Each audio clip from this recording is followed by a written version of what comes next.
Fala, fiel, tudo bem com vocês? Sumidinha aí no canal, mas tô de volta. Uma fase muito triste. Esse pós-jogo aqui seria de mais ou menos 4 minutos, que foi o tempo que o Corinthians tomou um gol. Mas, como o resultado foi diferente, então a gente vai prolongar aí, tá? Começando mais um vídeo aí pro nosso canal. Análise de Corinthians 1, Cuiabá 1, né? Pela 12ª rodada do Campeonato Brasileiro. Corinthians ainda na zona de rebaixamento, nada muda. E... foi uma tristeza hoje, viu? Foi uma tristeza. Mas, né, nem tudo está perdido. Mas hoje eu vou xingar todo mundo. Solta a vinheta aí, produção, por favor.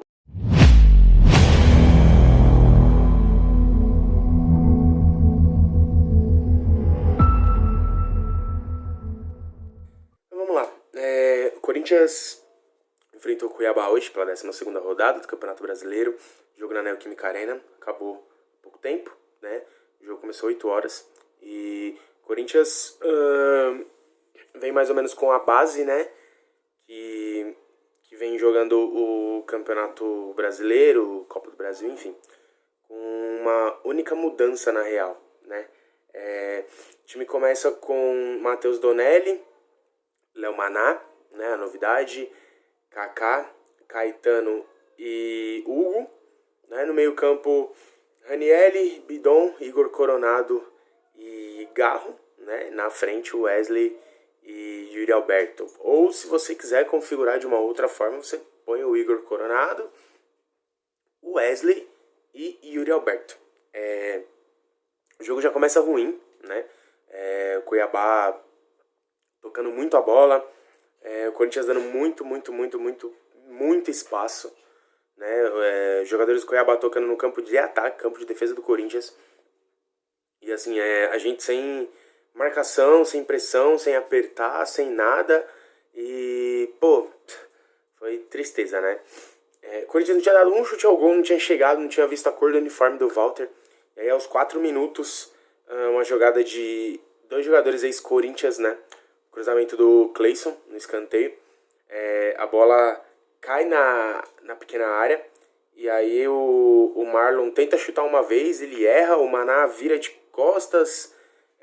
Tem um outro jogador que tá ali, eu não lembro quem que atrapalhou o Maná, mais ou menos. O Bidon tenta chegar. E aí na segunda tentativa o Marlon finaliza e abre o placar. É isso aí, gente. 4 minutos de jogo, 1-0 Cuiabá. E, assim, uma tristeza o primeiro tempo do Corinthians, assim, foi lamentável. No lance seguinte, o querido saudoso centroavante Isidro Pita, que vai ser personagem de um lance bizarro, tá?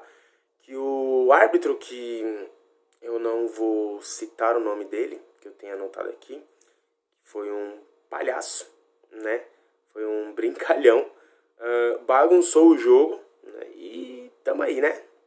Mas vamos lá pro que interessa. O Cuiabá se fechou e entregou a bola pro Corinthians, sem efetividade nenhuma. E começou a fazer cera já logo cedo, né? Tipo, 10 minutos de jogo, 11 minutos de jogo. O negócio tava tenso. E aí, o Cuiabá entregava a bola pro Corinthians e o Corinthians não tinha produtividade. Eram algumas tentativas do Coronado, que até atuou bem no primeiro tempo, se movimentando, hora na direita, hora pela esquerda, hora um pouquinho mais centralizado. Rodrigo Garro até participou do jogo, mas precisa ser um pouco mais ativo, né? E algumas esticadas pro Wesley que, assim, eu acho que subiu pra cabeça, não é possível, porque desaprendeu a jogar bola, vem mal nos jogos e tudo acha que vai resolver na individualidade. Tudo. Não consegue soltar a bola, não consegue ter uma efetividade. Voltou a ser o bagre de sempre. E a gente não tem como não questionar. Porque o cara que resolvia em partes com jogadas individuais, o Matheus Alexandre, que também é ex-Corinthians, anulou o Wesley, colocou no bolso. Primeiro tempo todo. O Wesley passou 1, 2, pelo menos, mas não dava continuidade na jogada, não conseguia fazer uma tabela, tomava decisões horríveis, né? E isso afetou o lado esquerdo do Corinthians, que ficou, assim, nulo, né? O Léo Maná, pela direita, cruzando na intermediária, começou a bater o desespero, e assim, com 10, 15 minutos o Corinthians cruzava a bola como se tivesse um baita centroavante lá. E tava o Yuri Alberto, gente, que não tem uma estatura, tem um certo posicionamento, mas não tem estatura. E o Corinthians cruzava a bola na área. Vendo isso, o Antônio fez uma substituição que eu comentei durante o jogo até, que ela seria muito boa, e por um lado ela foi boa, mas a peça que foi colocada em jogo, ela não é boa, não é efetiva, né? Com mais ou menos meia hora de jogo, o Corinthians sem chutar uma bola no gol, ou melhor, o Corinthians já tinha finalizado uma bola no gol, que foi com o Hugo, ele tira o Caetano, coloca o Pedro Raul para fazer dupla de ataque com o Yuri Alberto, e puxa o Ranieri para a zaga, deixando apenas o Bidon ali como primeiro volante. Ora Garro, ora Coronado voltava para buscar essa bola para fazer a armação. E aí você mantém o desenho, né, com o Wesley caindo pela esquerda. Aí ora Garro também, ora Coronado pela direita. E Yuri Alberto e Pedro Raul de centroavante. E aí começou a tristeza, meus amigos. Bola na área, bola na área, bola na área. Como eu disse, teve um lance onde o Garro consegue achar o Hugo dentro da área. Ele deixa a bola posicionar para o pé bom, finaliza para a defesa do Walter, né? E o Corinthians começou a pressionar com escanteios e mais escanteios. Teve uma chance do Yuri Alberto onde foi pedido pênalti, né, pro Corinthians, e a bola sobra, ele bate de esquerda, a bola desviada, escanteios e mais escanteios. E basicamente isso foi o resumo do primeiro tempo, tá? O Corinthians foi nulo, foi inútil, foi um time que não teve criação alguma, né? Como eu disse, o Wesley cozido, né? A defesa do Cuiabá simplesmente botou no bolso. E vamos pro segundo tempo, né? Na virada do segundo tempo, o Antônio Oliveira faz uma substituição onde ele coloca o Mateuzinho no lugar do Léo Maná, que estava com cartão amarelo, né? Fez uma partida discreta, não comprometeu de certa forma, né? E tava indo, assim, razoável, né? Tava razoável. E aí o Corinthians começa a pressionar um pouquinho mais, e num lance isolado, grotesco, horrível, eu vou tentar aqui explicar pra vocês mais ou menos o lance, né? Pra quem não assistiu o jogo. O Isidro Pita leva essa bola pra linha de fundo, ou melhor, pra linha de fundo não, ele leva a bola sentido grande área, né?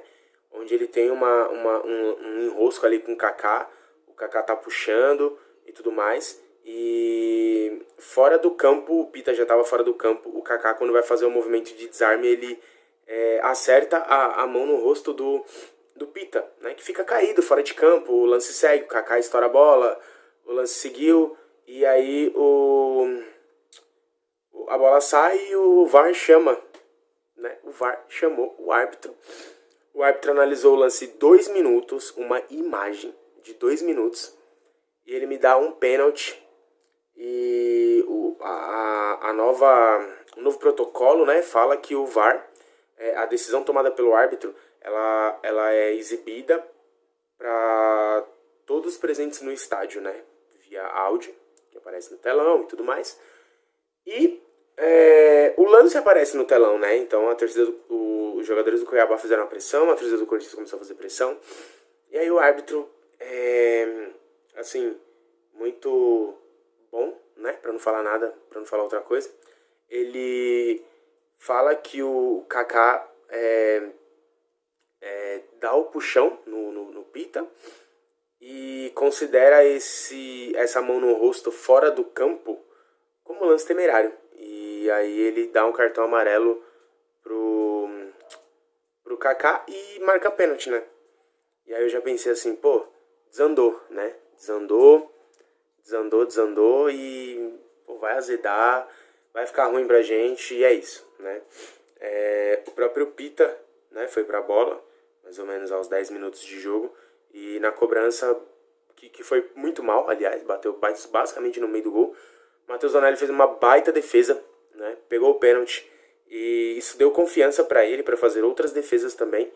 E aí o Corinthians de alguma forma se animou um pouco, e o Cuiabá nessa proposta de entregar a bola pro Corinthians e tentar explorar os contra-ataques. eu vou fazer um comentário aqui referente ao nosso querido Mateuzinho, que, assim, é muito fraco. Eu sei que tem raça, ele tenta, ele se esforça, mas, gente, não dá. O Matheus é fraco. Entrou um jogador...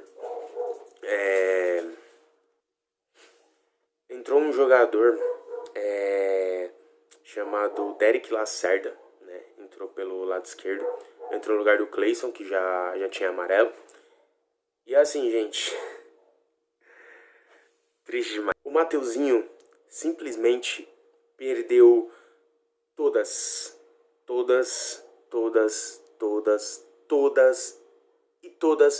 as divididas possíveis, todos os lances possíveis contra o nosso grandioso jogador Derek Lacerda, que inclusive conseguiu ainda fazer com que o Mateuzinho tomasse um cartão amarelo. Uma jogada simplesmente inútil, pelo fato dele ser um pouco mais alto, a passada é larga, ele colocou a bola na frente, o Mateuzinho não conseguiu achar. Tentou puxar e o Derek levou vantagem, e aí numa entrada onde ele pega só a bola, né? O juiz marcou a falta, mas ele não marcou a falta pelo puxão da camisa, aí ele marcou a falta pelo carrinho por trás, que foi 100% na bola, né?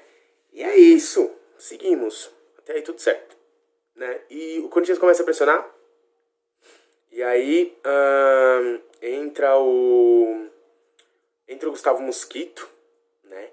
Na vaga do Coronado, né? E... não, minto. Não, tá certo, desculpa. Ele entra na vaga do Coronado. E um pouquinho mais pra frente, o Matheus Bidu entra, personagem do jogo. Entra na vaga do Hugo. E o Kaique entra na vaga do Wesley, né? E aí você fica com uma configuração muito... ai, meu Deus do céu, o time do Corinthians é muito bagunçado. E aí você tem uma configuração com o Matheus Donelli, né? O Mateuzinho, o Kaká e o Ranielli, com o Bidu na esquerda. E aí no meio campo você tem só, basicamente, o Breno Bidon. Aí você tem Rodrigo Garro, né? E você tem o Kaique de um lado, você tem o Mosquito do outro, Pedro Raul e Yuri Alberto, né? Falando no Yuri também, ele teve algumas chances, ele tentou, ele brigou, mas errou uns passes lá também, tanto que quando sai o pênalti, né? Acaba gerando um contra-ataque e ele erra o passe, toca nas costas do Coronado. Nossa, horrível. Mas tentou, né? Finalizou a bola no gol, foi pra cima, fez jogadas, né? Se sacrificou um pouquinho ele jogando um pouco mais fora da área pra deixar o Pedro Raul, que sinceramente não dá, tá? Não ganhou um lance, não ganhou uma bola. Teve uma bola onde ele recuperou ali no meio campo, mas assim, não dá pra ele. Teve um lance totalmente grotesco, antes de sair o gol do Corinthians, se eu não me engano. O Mateuzinho vai cobrar um lateral longo ali pro Pedro Raul na área, na grande área, e o Pedro Raul simplesmente não sobe. O Mateuzinho joga a bola muito pro alto. Pô, grotesco. E aí você vê a reação da torcida, você fica incrédulo com isso, né? Porque, pô, a galera não paga tão barato assim pra assistir ali, né, na Oeste. E aí tem que ver um negócio desse. Mas enfim, seguimos. E o Cuiabá, mais uma vez, né, entregando a bola, ou melhor, já estava fazendo isso desde o primeiro tempo, entregou a bola pro Corinthians e começou a tentar explorar alguns contra-ataques, né? Algumas bolas esticadas, Raniel sempre atento ali, o Bidon totalmente dono do meio campo ali, sozinho basicamente dominou tudo. O Garro um pouco mais centralizado, depois começou a cair um pouco mais pros lados, né? Para dar um apoio ali pro Bidu, o próprio Kaique depois que entrou. E numa jogada assim meio despretensiosa, que foi ridícula, na verdade, sai um golaço, né? Gustavo Mosquito com a sua jogada tradicional, leva pro fundo, cruza essa bola sobe pro Pedro Raul para fazer o giro e bater pro gol, e aí ele simplesmente chuta. Ai, gente, não dá para quem já teve Ronaldo, Edson e afins. Ele chuta a bola, ela vai mascada, vai pro lado, e aí a defesa do Cuiabá tira. Matheus Bidu vem e pega de primeira e acerta o ângulo, faz um golaço. golaço, golaço, golaço. E dá um pouco de fôlego, dá um pouco de esperança aí pra fiel torcida, pro time do Corinthians, que tenta ir pra cima, tenta criar algumas chances, mas depois é só bola na área, é bola na área do Bidu, é bola na área do Rodrigo Garro, é bola na área do Breno Bidon, é tentativa do Mateuzinho que não consegue acertar um cruzamento, bola do Mosquito que só vai pra um lado, e aí quando ele vai por dentro ele erra passe. E assim, foi uma lástima isso daí, foi uma lástima. E aí a gente vê o quanto que o time do Corinthians tá bagunçado, o quanto o time do Corinthians é fraquíssimo, entendeu? Antônio Oliveira não faz substituições que dão sentido, né? Hoje o Corinthians precisava de mais um meia e a gente não tem, né? A gente basicamente não tem. Não dá pra depender de Guilherme Biro, não dá pra depender de Matheus Araújo, não dá pra depender desses caras, velho. E aí o Coronado que tentou, depois quando ele errou um cruzamento a gente já viu que ele cansou. Então o Antônio foi e tirou, né? E aí só sobra o Garro que tem que correr sozinho. E assim, Donelli foi um destaque, né? Pegou o pênalti, fez uma grande defesa no segundo tempo ali num contra-ataque do Cuiabá. Mas o que o Breno Bidon e o Garro jogaram, né? Pelo restante, eu não vou citar o Ranieri porque o Ranieri sempre mantém a regularidade e é um cara que aparece muito pouco. Mas eu falo de participação de jogo, de tentar, de construir. O que o Bidon tentou, driblou, bateu nos caras, desarmou bola, o Garro deu caneta, o Garro deu lançamento, o Garro tá jogando um pouco mais com a bola no chão, tá um pouco mais lúcido, mas não tem aproximação, né? Ele faz ultrapassagens, os caras não soltam a bola pra ele e ele fica irado da vida, né? Mas ele é o 10 do time, então ele precisa da bola no pé pra ele tentar construir. E aí, numa última finalização, ele pega essa bola, tenta trazer por dentro e na hora de finalizar, ele finaliza muito mal. E basicamente, o jogo o jogo de hoje, né, Corinthians e Cuiabá, foi isso. O Cuiabá faz um gol cedo, começa a fazer cera, entrega a bola pro Corinthians, deixa o Corinthians se virar e o Corinthians não tem armação. O Corinthians não consegue, na verdade o Corinthians consegue construir o jogo, mas se limita muito às mesmas jogadas, bola esticada pro Yuri correr, bola no Wesley pra ver o que dá. E aí o Wesley dribla um, dribla dois, aí ele quer driblar o terceiro, o quarto, ele não solta a bola. E aí complica a situação. Aí você tem que depender do Coronado e você tem que depender do Garro, né? E do Bidon algumas vezes. Então assim, tá difícil, nós temos 9 pontos em 12 jogos, isso é muito preocupante. Nós temos um clássico vindo aí na segunda-feira, né? E tá difícil, gente. Nós temos uma das piores defesas do campeonato, né? Nós somos os antepenúltimos do campeonato. Então, assim, ligar muito o alerta, ver o que pode ser melhorado, torcer aí, porque sem ser essa semana, né? Na outra já abre a janela, então Augusto prometeu contratações, então vamos ver as contratações. E tem que ser contratações para chegar e jogar. E se não for para chegar e jogar, pelo menos que dê um gás aí pro time no segundo tempo, que a gente possa melhorar de alguma forma. E dar opções pro Antônio, isso se ele ainda estiver no cargo, né? Porque saiu algumas informações aí, algumas notícias que o Corinthians já está sondando alguns técnicos, que acaba sendo um pouco de falta de respeito com o trabalho do Antônio, que tem parcela de culpa sim por tudo que está acontecendo, né? Mas ao mesmo tempo também se isenta de algumas coisas porque o elenco é fraco, o elenco é muito limitado. E hoje a gente terminou com Donelli, Kaique, Bidon, né? Hoje nós terminamos com 3 jogadores apenas, né? Da base, mas no jogo contra o Atlético Paranaense nós terminamos com basicamente 6, né? Então é ligar o alerta aí, porque a fase está complicada, então precisa de jogadores um pouco mais cascudos aí pra gente chegar e tentar resolver e sair dessa situação. Porque a briga esse ano no Campeonato Brasileiro é basicamente isso, tá? Então é isso, fiel. O próximo jogo contra o Palmeiras, né? Na segunda-feira. E, bom, torcer para que tenha pelo menos uma entrega e a gente consiga sair com um resultado positivo, né? Porque o parâmetro ele é desanimador. Mas não se esqueçam, tá? De se inscreverem no canal, ativarem as notificações, tá? Compartilhe o vídeo com os amigos, comenta aí bastante o que vocês acharam do jogo, as peças que foram destaque, né, para vocês, quem deixou a desejar de alguma forma. A janela tá abrindo aí, indique jogadores também que o Corinthians possa contratar. E sigam a página Tu És Orgulho no Instagram, belezinha? Então, próximo jogo para reforçar, tá? Clássico contra o Palmeiras, segunda-feira à noite. Fechou? Tamo junto, fiel. Forte abraço.